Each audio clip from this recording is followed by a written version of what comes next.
Breaking news from WRAL. Coverage you can count on.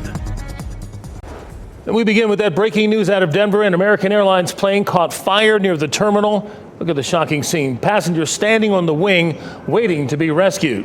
Thank you for joining us. I'm Gerald Owens. And I'm Ashley Rowe. A surreal sight, seeing passengers lined up on the wing waiting to get off. Let's get right over to Brian Schrader in the WRAL Live Center with the very latest. Brian. Another major incident involving commercial aviation as we take a look at these incredible pictures from the Denver airport. This is American Airlines Flight 1006. It took off from Colorado Springs, and then passengers learned that there was some sort of engine problem, so they diverted to Denver. They were originally headed to Dallas-Fort Worth. And then, according to the FAA, as they taxied back to the gate at the Denver airport, that engine caught on fire, and then people had to escape quickly. Take a look at this video from inside the airport terminal of passengers gathered on the wing. The good news right now, of the 176 people on board, there are no reports of any injuries.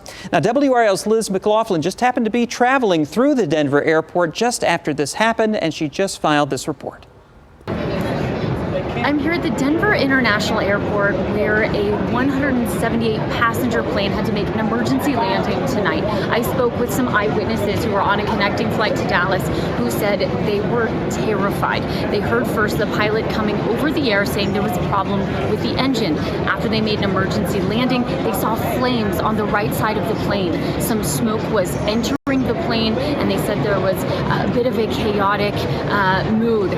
They didn't know of any injuries at the time, but people were exiting the plane any way they could. As soon as the flames started, it was just pure madness and people pushing to try to get to the exit. And at first people didn't pop the doors, so everybody was screaming, "Hey, please pop the doors, pop the doors!" And luckily they did. And then everybody started pushing out, and we're able to get out safely. But it was definitely as you can imagine, a huge panic moment for everybody with the flames right outside the window. One family I spoke with had a 4-month-old child, and this was their first time flying with the baby. Needless to say, many people are shaken up, and many are asking for accountability. They have questions about why there have been so many instances recently with airlines, with airline safety, and so a lot of unanswered questions here, and a lot of folks who say that they don't want to fly again anytime soon. In Denver, I'm Liz McLaughlin, WRAL News. We can certainly understand those sentiments. Absolutely. Yep.